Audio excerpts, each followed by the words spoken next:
안녕하세요. 저는 결혼할 나이가 한참이 지나버린 30대 후반의 노총각입니다. 일단 간략히 말씀드리자면 얼마 전 제 인생의 모든 걸 바치고 싶었던 여자친구가 있었습니다. 어린 여자였음에도 불구하고 남들과는 달라서 독특했고 제겐 평생을 함께하고 싶었던 여자였죠. 그래서 당장이라도 결혼을 하고 싶어서 무리하게 진행을 하다가 그 과정에서 생각하지도 못했던 일이 결국에 터져버리고 말았던 거죠. 사연을 끝까지 읽어보시고 댓글 좀 부탁드리겠습니다. 저는 사실 그동안 연애를 할 수 없을 정도로 제가 부족했다고는 생각하지 않고 살았습니다. 주변에 있는 사람들도 저만큼의 외모나 능력이면 진작 결혼했어야 할 것 같은데 혹시 여자를 만나지 않는 다른 이유 같은 거 있는 거 아니냐며 물어볼 정도였었죠. 하지만 제가 살면서 연애를 딱 2번 해봤었는데 사실 그 연애도 남들이 보면 혀를 차면서 웃을 정도로 짧은 만남이었으니 사실은 모태솔로나 다름이 없었습니다. 그렇다고 제가 여자를 싫어한다고 피하는 건 결코 아니었습니다. 다만 제가 어릴 때부터 집안이 너무 찢어지게 가난하게 살았던지라 사업을 해서 꼭 성공하리란 마음이 어릴 때부터 지금까지 너무 크게 자리하고 있었던 거죠. 결국에는 하는 일들이 나름대로 잘 풀린 덕분에 주변 또래에 비하면 여유가 좀 있는 편입니다. 재산에 대해서 대충 말씀드리자면 지금은 제 명의로 된 40평대 아파트도 대출 없이 보유하고 있고 독일에서 나름 잘 나가는 외제차와 예금이나 증권 등 유동자산은 10억 정도 되는 것 같네요. 이 돈을 벌어오면서 우여곡절도 정말 많았고 힘든 시기도 많았었던 것 같습니다. 사업을 이루고자 하는 목표 하나만으로 20살이 되자마자 자원해서 군대를 갔다 왔고 군대에서도 목돈 마련에 조금이라도 보탬이 되고 싶다는 생각에 그 작은 월급조차도 푼돈이지만 악착같이 모았던 저였죠. 22살에는 전역을 하게 되었고 하루도 쉬지 않고 곧장 일자리를 알아봤습니다. 제 첫 목표는 작은 가게라도 시작하려는 마음이 컸었기에 하루 종일 알바를 3탕씩 뛰었던 것 같네요. 그러다가 제가 하는 가게 중에 제일 바빴던 가게는 다름 아닌 치킨집이었습니다. 남들처럼 평범하게 해서는 성공할 수가 없다는 걸 잘 알았기에 제가 아는 곳 중 제일 장사가 잘 되는 이곳처럼만 하면 쉽게 돈을 벌 수 있을 것 같았고 그날부터는 최대한 치킨집 사장님과 친해져서 어깨너머로 모든 노하우를 다 전수받으려고 항상 열심히 했었습니다. 치킨에 대해 엄청나게 열심히 공부도 하면서 지냈더니 일을 시작한 지도 금세 1년이라는 시간이 지나 있었고 초기 사업 자금으로 5천만 원이 모여 있었습니다. 저는 꿈을 그리던 사업을 시작했습니다. 처음에는 치킨이라는 특성 때문에 배달에만 매진하는 게 좋을지 꿀 장사도 함께 하는 게 좋을지 많은 고민을 했습니다. 결국에는 욕심만 앞서서 꿀 장사도 잘 되고 싶은 마음의 임대료는 부담스러웠지만 무리해서 자리를 얻게 되었죠. 그때 저는 너무 겁이 없었던 것 같습니다. 보증금의 월세를 내고 인테리어를 하고 났더니 장사 미천이 거의 바닥이 났더라고요. 그래도 장사 시작하면 금방 매출 오르게 될 거고 그걸로 불려나가면 되지라고 생각했습니다. 가장 큰 문제는 제 입맛에는 아주 맛있는 치킨이라고 생각했는데 냉정한 대중의 입맛을 사로잡기에는 충분하지가 않았는지 장사는 생각만큼 잘 되지가 않았죠. 결국 가게를 시작한 지 2년이 되었지만 매출은 나이질 기미가 보이지 않았고 어쩔 수 없이 빚만 떠안은 채 가게를 정리할 수밖에 없었습니다. 그때부터는 음식 장사에는 진절머리가 났었기에 어떤 일이 제게 잘 맞을지 또 다시 고민을 시작했죠. 그런데 생각해보니 식당들의 닭이나 식자재를 납품해주는 곳이 번뜩 떠오르더군요. 항상 물건을 보내주면서도 열과 넘쳐 보이던 모습이 떠올랐고 이쪽 시장에 궁금증이 생기더라고요. 저는 곧바로 저희 가게에 닭을 납품해주던 사장님에게 연락을 드렸고 유통업을 배워보고 싶은데 사람 필요 없냐고 물어보았고 그곳에 취직을 하게 되었습니다. 그렇게 사업 자금을 마련하기 위해서 몇 년 동안 일을 배워갔죠. 역시나 돈을 버는 게 생각처럼 쉽지는 않았지만 유통업은 내가 열심히 노력하고 정직하게 하면 충분히 성공할 수가 있겠다 싶었습니다.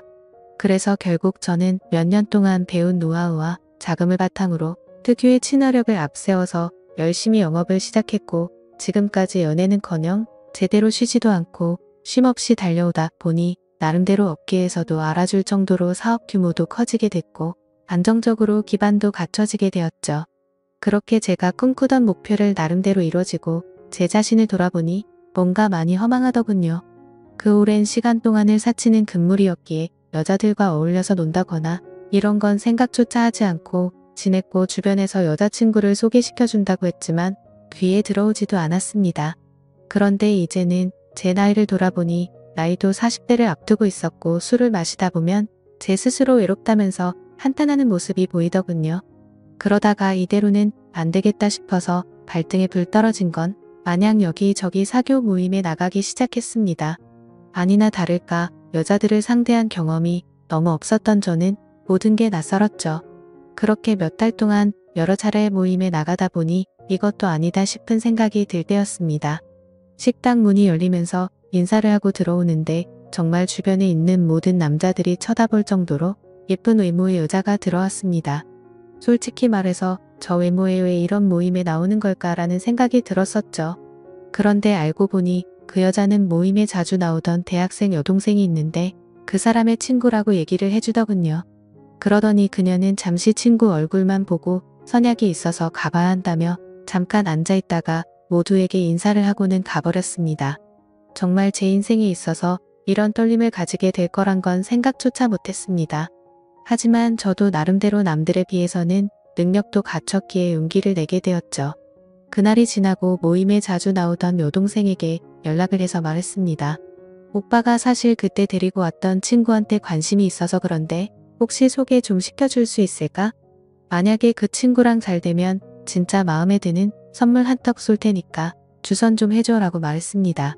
그러자 그 여동생은 이미 심장한 말을 하더라고요.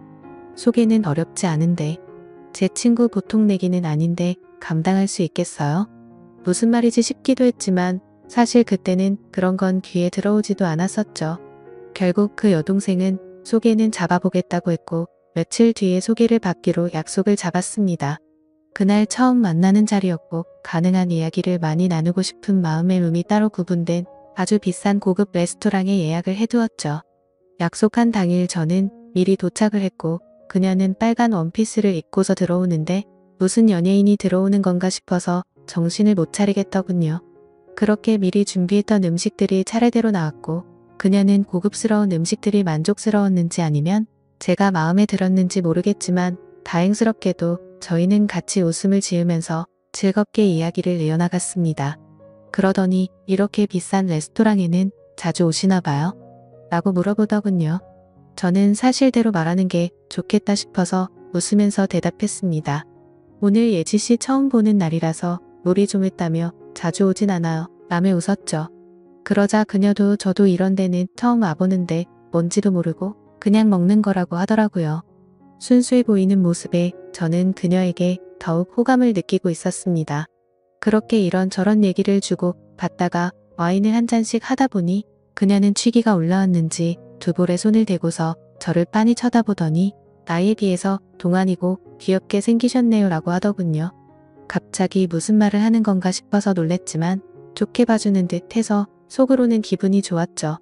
그렇게 첫째 날은 서로가 무리하지 않고 식사를 즐겁게 마쳤고 주말에 보고 싶었던 콘서트가 있는데 같이 보러 가자고 했고 자연스럽게 애프터 신청을 하게 되었습니다. 사실 그때까지만 해도 너무 예의도 바르고 순수해 보였던 그녀였기에 소개를 시켜줬었던 그 여동생이 괜히 심술나서 장난을 친 건가 보다 했습니다. 그날 대리기사를 불러서 뒷자리에서 그녀를 데려다 주는데 술 기운에 약간 취했던 건지 살짝 제게 기대던 그녀가 너무 예뻐 보이고 두근거렸죠. 하지만 섣부르게 다가서다가는 모든 게 무너질까봐 더욱 조심했습니다. 그렇게 처음 만난 그날은 조심히 그녀를 집까지 잘 데려다줬고 약속한 주말에 콘서트를 보기로 했던 날이 되었습니다. 저는 그날따라 일이 많은 바람에 생각보다 퇴근 시간이 늦어졌고 약속 시간에 맞춰서 가려고 애써봤지만 퇴근 시간에 걸려버렸죠. 결국 약속보다도 30분이나 늦게 도착을 하고 말았습니다. 그래서 도착하자마자 기다리고 있던 그녀에게 미안하다고 말을 했죠. 그녀는 일하다 보면 늦어지는 건 어쩔 수 없는 거 아니까 이해한다고 해주더군요. 배려심도 참 깊은 여자구나 생각하면서 기분 좋게 콘서트 시간까지 기다리고 있었습니다. 그렇게 기다리던 중 그녀는 갑자기 오늘 늦게 오셨으니까 부탁 하나만 들어주면 안 되냐고 하더라고요. 그런 모습에 귀여운 나머지 부탁이 뭔데요? 라며 웃으며 물어봤더니 지금 말고 나중에 꼭 하나만 들어달라고 해서 알겠다고 했죠. 그렇게 설렘을 가득 주던 그녀와 즐겁게 콘서트를 함께 관람하고 나서 곧바로 식사를 위해서 자리를 옮기게 되었습니다. 그녀는 주말이고 하니 식사보다는 오랜만에 술을 마시고 싶다고 하기에 저는 제가 잘 알던 조용하고 고급스러운 술집으로 갔습니다. 둘이서 술을 한 잔씩 마시기 시작하는데 아직 어려서 술이 약해서 그런지 아니면 너무 하얀 얼굴이라 그런지 금세 얼굴이 새빨개지더라고요. 솔직히 그런 소소한 모습조차도 너무 예뻐 보였고 저는 거침없이 사랑에 빠져들고 있었죠. 술을 몇 잔 마시다 보니 그녀도 점점 말이 많아지더군요. 그녀는 제게 왜 이렇게 결혼을 늦게까지 안 했냐고 물어보더니 자신은 지금 당장이라도 최대한 빨리 결혼해서 화목한 가정을 이루고 싶다더라고요. 그러더니 자신은 자신만을 위한 옷장도 생겼으면 좋겠다며 옷, 신발, 가방 등으로 방을 가득 채우고 싶다고 말했죠. 그리고 자신은 집에서 살림하면서 지내는 게 꿈이라고 말하면서 오빠는 결혼하게 되면 부인한테 일 시킬 거냐고 물어보더군요. 저는 그녀가 꿈꾸는 생각에 조금 당황하기도 했었고 당연히 맞벌이를 해야 한다는 생각이 있었습니다. 하지만 그녀가 원하는 대답을 해주고 싶었고 갑작스러운 질문에 저도 모르게 그럼요. 부인이 집에서 살림해주면 저야 고맙죠. 돈이야 제가 열심히 벌면 되는 거니깐요 라고 대답하면서 웃으며 넘겼습니다. 그렇게 술집에서 저희는 서로의 호감을 확인하고서 연애를 시작하기로 했고 무리하게 술을 마시다 보니 그녀의 정신은 이미 반쯤 나가 있더군요. 그때부터는 그녀와 말을 편하게 하기로 했기에 부축을 해주면서 물었습니다. 오빠가 집까지 데려다 줄 테니까 주소 좀 불러줄래? 그러자 그녀는 나 지금 이렇게 들어가면 아빠한테 혼나는데 술 좀 깨 겸 쉬다가 가면 안 될까요? 라고 하더군요. 그 말에 왠지 모르게 심장이 두근거렸고 저도 술에 취해서 그 말이 너무나도 반가웠습니다. 그러면 오빠가 여기 근처에 쉴만한 곳 좀 찾아볼게 라고 말했습니다. 그녀는 그냥 오빠 사는 곳도 구경하고 싶은데 집으로 가면 안 돼요? 라고 하더군요. 당돌한 그녀의 말에 깜짝 놀랐지만 속마음은 행복할 따름이었죠. 그래서 여자친구와 저는 처음으로 단둘이 있을 수 있는 저희 집으로 갔습니다. 집에 도착하고 나서 그녀는 이곳 저곳을 꼼꼼히 둘러보더니 오빠랑 결혼하면 저도 여기에 지내는 거예요? 이러더군요. 솔직히 제 마음속으로는 무슨 연애를 시작하기로 한 날부터 저런 말을 서슴없이 하는 거지 싶더라고요. 그렇지만 혹시라도 기분이 나빠질까 봐서 여자친구의 기분이 좋아지게 대답을 해줬습니다. 앞으로 결혼하면 이 집에다 예지가 원하는 거 다 하면 되는 거지 라며 웃으며 대답해줬죠. 집 구경을 한참 동안 하고서 그녀와 저는 서로를 마주보고 있는데 여자친구는 갑자기 전혀 생각하지도 못한 충격적인 말을 하더라고요. 사실은 이렇게 같이 있어서 좋긴 한데 자신은 혼전순결이라며 제게 미리 말해줘야 할 것 같다더군요. 그 말을 듣고 나니 솔직히 신체 건장한 남자로서 아쉬운 마음이 컸었지만 여지껏 연애도 안 하면서 잘 살아왔기에 그냥 그러려니 하는 마음으로 이해한다고 말해줬습니다. 그러자 그녀는 이해해줘서 고맙다며 피곤해서 먼저 자겠다면서 빈 방으로 들어갔습니다. 저는 허탈한 마음에 와인을 더 마시고 잠을 잤고 다음날 아침에 일어나 보니 오늘 약속이 있다며 먼저 간다는 쪽지를 남겨두었더군요. 아마도 그때부터 그녀의 본 모습이 나온 게 아닌가 싶었습니다. 전날 마신 술 때문에 해장을 좀 해야겠다 싶어서 근처 식당에 가서 밥을 먹었고 계산을 하려고 지갑을 열었는데 묵직했었던 현금이 사라지고 없더라고요. 왜냐하면 혹시라도 제가 계산을 하는데 지갑이 비어 보이면 자존심이 상해서 5만원권으로 많이 채워놨었기 때문이었죠. 그때는 가끔 술 마시고 돈도 잃어버리는 일이 종종 있었기에 그냥 또 잃어버렸나 생각을 하고 넘겼습니다. 하지만 지금 돌이켜보면 아마도 그 돈도 제 여자친구가 몰래 훔쳐갔던 게 아닌가 싶네요. 아무튼 그날 이후로 저희는 남들처럼 좋은 곳에서 데이트도 하고 다니며 사랑을 키워나갔죠. 다른 날과 다름없던 어느 날 데이트를 하고 있는데 때뜸 부탁이 있다고 하더라고요. 콘서트에서 기다리게 해서 부탁 들어주기로 했던 거 있지 않았냐면서 혹시 그때 약속했던 부탁 오늘 들어주면 안 되냐고 하더군요. 그래서 부탁이라고 해봤자 별거 있을까 싶어서 무슨 부탁인지 물었죠. 사실은 친구가 남자친구한테 가방을 선물 받았답니다. 친구가 우쭐대면서 자랑하는데 기분이 너무 나빠졌다고 하더라고요. 그러더니 혹시 오빠 나 가방 하나만 사주면 안 돼? 라고 묻더군요. 제가 아무리 돈이 많다 할지라도 어릴 때 고생 해가면서 돈을 벌어봤기에 돈을 허투루 쓰는 걸 굉장히 싫어했습니다. 하지만 그때 당시에는 여자친구를 정말 많이 사랑했기에 차마 거절을 할 수가 없었죠. 결국 어쩔 수 없이 여자친구가 원하는 가방을 사러 갔더니 가격을 보고 기절할 뻔했습니다. 손바닥만한 가방이 300만 원이 넘어가는데 여자친구는 속이 썩어 들어가는 제 마음도 모르고 좋아 죽으려고 하더군요. 남자가 쪼잔해 보이고 싶지 않았기에 아무렇지 않은 척 가방을 사주게 되었고 그날부터는 여자친구는 제 돈을 쓰는 걸 별로 대수롭지 않게 생각하더라고요. 데이트를 할 때는 당연히 돈 10원도 쓰지 않았습니다. 그렇다고 제가 어리고 학생 신분이던 여자친구에게 뭘 얻어먹고 싶었던 건 아니었죠. 다만 너무 당연하다는 듯 10원도 안 쓰는 모습이 조금은 실망스러웠다고 할까요? 금액이 아니라 마음만으로도 편의점에 있는 생수 하나만 사다 줘도 저는 좋아했을 겁니다. 하지만 정말 미련하게도 그때는 사랑의 콩깍지가 씌었던 건지 그런 실망감을 주는 것도 앞으로 결혼하고 오래 만나다 보면 달라지겠지 싶었습니다. 그리고 또 가장 힘들어지는 건 따로 있었죠. 아무리 제가 여자친구를 이해해주면서 혼전순결을 지켜주고 있었다고는 하지만 몇 달 정도 만났을 때 단 둘이서 여행을 갔었을 때는 정말 참기가 많이 힘들더군요. 그러다가 호영호재하면서 같이 일하던 동생과 술을 한잔 마시면서 제 고민을 털어놓고 말았네요. 동생은 그게 무슨 고민이냐는 듯 말하더라고요. 여자친구가 일찍 결혼하는 게 꿈이라고 하지 않았냐면서 형은 능력도 이미 다 갖춰뒀겠다 나이도 이미 노총각인데 차라리 결혼을 바로 하는 게 해결책 아니냐고 하더군요. 그 말을 듣고 저는 제 스스로가 너무 바보였구나 싶었습니다. 그래서 저는 여자친구와 만난 지 오래되지는 않았지만 부족한 부분들은 아직 어려서 그러겠거니 했고 평생을 함께 지내다 보면 앞으로 나이가 들어가면서 더 성숙스러워지겠지 생각을 했습니다. 그렇게 저는 제 여자친구에게 프러포즈를 하기로 결심을 하게 된 거였죠. 솔직히 제 여자친구가 이 결혼을 승낙해 줄지 너무 조마조마했습니다. 제 나이도 나이지만 여자친구와 교제를 한 지 겨우 6개월밖에 안 되었으니 말이죠. 하지만 처음 사귈 때부터 여자친구는 빨리 결혼을 하고 싶다고 했었고 연애를 하면서도 결혼 얘기를 한 번씩 했었기에 희망이 있다고 생각했습니다. 어떻게 프러포즈를 할지 며칠 동안을 고민하고 또 고민했습니다. 어린 여자친구에 비해서 늙은 남자친구였기에 정말 감동스럽게 해주고 싶었죠. 그래서 제가 하던 일도 다 제쳐두고 열심히 며칠 동안 준비를 했고 디데이가 되었습니다.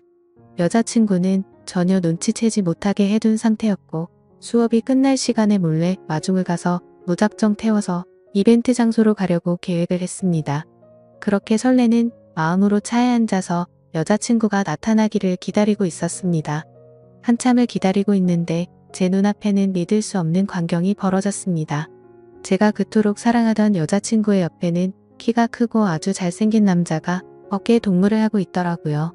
정말 그 잠깐에 찰나에 온갖 생각을 다 했던 것 같습니다. 이게 지금까지 남자친구가 있으면서 나를 갖고 놀았던 건가부터 시작해서 아니면 나를 만나던 중에 지금 바람을 피우고 있는 건가? 혹시 그것도 아니면 요즘 어린애들은 친구끼리도 저렇게 어깨에 손도 올릴 수도 있는 건가? 라며 온갖 생각을 했습니다. 결론적으로는 아무것도 모른 채 정신나가 뇌처증 환자처럼 난리를 치는 건 아니다 싶었습니다.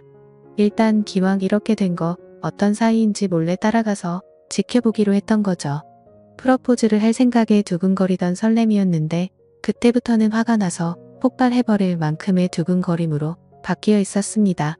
조심히 따라가다 보니 둘이서 택시를 잡아 타고는 시내로 이동하더군요. 정말 간절히 빌었습니다. 아니겠지. 아닐 거야 라고 입 밖으로 계속 말하면서 따라갔습니다. 여자친구와 그 남자는 다른 커플들이 데이트를 하듯이 그 사이를 비집고 둘이서 영화관 안으로 들어가더군요. 그렇게 영화가 끝나고 나서는 식사를 하러 자리를 옮겼고 술까지 마시고 있었습니다. 그 둘은 때마침 1층에 있는 창가 쪽에 앉았었기에 차에서도 아주 잘 보이더군요. 그때는 정말 무슨 생각으로 지켜본 건지 이미 멘탈이 다 나가 있었고 하늘이 무너질 것만 같은 충격에 휩싸여 있었죠. 지금 여자친구한테 연락을 하면 뭐라고 대답할까? 라는 생각이 들었고 너무 궁금했습니다. 저는 그래서 곧바로 여자친구에게 지금 뭐하고 있냐라고 카톡을 보냈고 여자친구는 제 메시지를 읽더니 친구랑 영화 보고 밥 먹으러 왔다고 하더군요. 그래서 내가 바보같이 여자친구를 믿지도 못하고 오해한 건가 싶은 생각이 들기 시작했습니다. 저는 여자친구에게 재밌게 놀다가 집 들어가서 연락 줘라고 메시지를 보냈고 더 이상 연락을 하지 않았죠. 친구와 영화 보고 밥 먹는 게 맞았기에 조금은 편안해진 마음으로 그 두 사람을 지켜보고 있었습니다. 하지만 친구라고 하기에는 서로의 얼굴에 손을 가져다 대기도 하는데 저와 데이트를 할 때도 저렇게 밝게 행동을 했었나 생각해봤는데 아니었습니다. 제 스스로에게 너무 비참해졌고 오해라고 생각했던 마음이 다시 확신으로 돌아서더군요. 신락 같은 희망으로 얌전히 지켜보고 있으니 술에 좀 취했는지 비틀거리며 일어나더군요. 그 둘은 다시 택시를 타고 출발을 했고 그때부터는 정말 이성을 놓을 뻔했습니다. 왜냐하면 두 사람은 제가 알던 여자친구의 집 방향이 아니라 다른 방향으로 향하고 있었거든요. 그렇게 도착한 곳은 원룸촌이었고 두 사람은 함께 그 집으로 들어갔습니다. 너무 어이가 없었고 문을 부시고 들어가야 하나 고민을 하고 있었습니다. 그때 여자친구에게서 카톡이 오더라고요. 오빠 나 이제 집에 도착했는데 피곤해서 바로 자려고 라고 하더군요. 머리 끝까지 화가 나서 그 메시지를 보자마자 곧바로 전화를 걸었습니다. 하지만 전화를 받지 않았죠. 그냥 그렇게 전화를 걸고 있는 제 자신이 너무 비참해서 저도 모르게 눈물이 흘렀습니다. 전화를 몇 번 해도 다 무시하고 받지 않길래 한참 동안 멍하니 앉아있다가 카톡을 보냈죠. 딴 남자랑 있느라 전화도 못 받나 보네? 라고 보냈습니다. 그 메시지를 보내고 나서 20분 정도가 지나자 여자친구가 나오더군요. 제 차를 못 보고 지나쳐서 큰 도로변으로 걸어가더니 그제서야 제게 전화가 왔습니다. 전화를 받았더니 여자친구는 화가 났다는 듯이 말했습니다. 오빠 지금 나 미행하고 다니는 거야? 라고 하더라고요. 지금 화가 날 사람이 누군데 그딴 식으로 말하냐고 했더니 지금 무슨 말도 안 되는 걸 착각하는 것 같은데 학교 친구네 잠시 들려서 과제 좀 한 거라며 어디냐고 묻더군요. 그 말도 안 되는 핑계를 듣고 있으니 너무 열이 받았습니다. 너는 집에 갔다고 거짓말 하더니 술 마셔서 취한 채로 과제하러 갔다고? 헛소리 하지 말고 앞으로 연락하지 마라 라고 말하고는 전화를 끊었습니다. 그렇게 하고는 계속해서 연락이 오는데 다 무시를 해버렸고 여자친구를 지나쳐서 집으로 들어갔죠. 그날 이후로도 며칠 동안 쉴 새 없이 전화가 오더라고요. 계속해서 전화를 무시하니까 메시지를 장문으로 보내는데 그날 내가 거짓말한 건 미안하다. 하지만 진짜 걔는 내 친구였고 아무 일도 없었다. 혹시라도 오빠가 오해할까봐 거짓말을 좀 하긴 했지만 제발 자신을 믿어달라고 하면서 솔직히 그 남자애가 나한테 관심이 있어서 달라붙는 건 맞는데 나는 전혀 관심이 없다라고 하더군요. 그래서 저도 마지막이다 생각하고 메시지를 보냈죠. 사실 그날 너를 따라간 거는 너와 결혼을 하고 싶어서 프러포즈를 하려고 갔던 거였다. 그런데 다른 남자와 있는 걸 보고 혹시나 하는 마음에 따라갔는데 그 혹시나가 혹시나였다. 네가 원하는 거 평생 하고 살게 해주려고 했는데 이렇게 된 건 내 잘못이 아니다. 그리고 누가 봐도 그 남자만 좋아서 그런 게 아니라 너도 남자친구 대하듯 하는 걸 다 봤으니 앞으로 2번 다시는 나한테 연락하지 말고 잘 살아라 라고 했습니다. 그렇게 마지막 메시지를 보내고 나서도 벌써 일주일이 지났습니다. 정말 마음이 너무 아프고 가슴이 찢어질 것 같네요. 여자친구에게서는 아직까지도 매일같이 연락이 오고 있습니다. 지금도 자신은 결백하다면서 제가 고백을 했으면 저와 결혼하려고 했다고 합니다. 그러면서 지금까지 사준 옷, 신발, 가방 다 가져가도 좋으니까 제발 용서해달라고 당장 결혼해서 행복하게 살자고 하더라고요. 하지만 저는 여자친구의 이 말이 거짓말인 걸 알고 있습니다.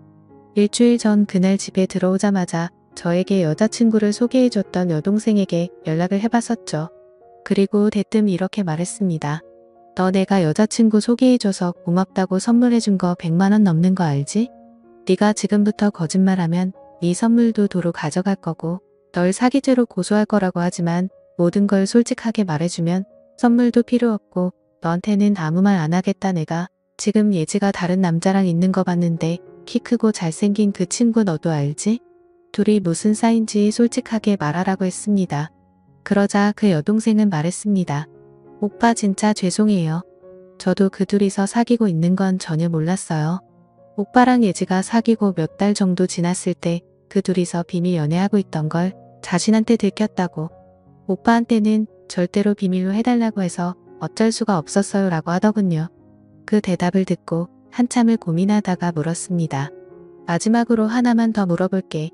예지가 혼전 순결이라고 하던데 그 말은 사실이냐고 했더니 자신이 아는 바로는 전혀 그렇지 않다고 하더군요. 예상을 했지만 그 충격은 정말 너무 어마어마했습니다. 그래서 저는 내가 지금 이 사실 아는 거 절대로 말하지 말고 너도 다시는 나한테 연락하지 말라고 하고는 전화를 끊었습니다.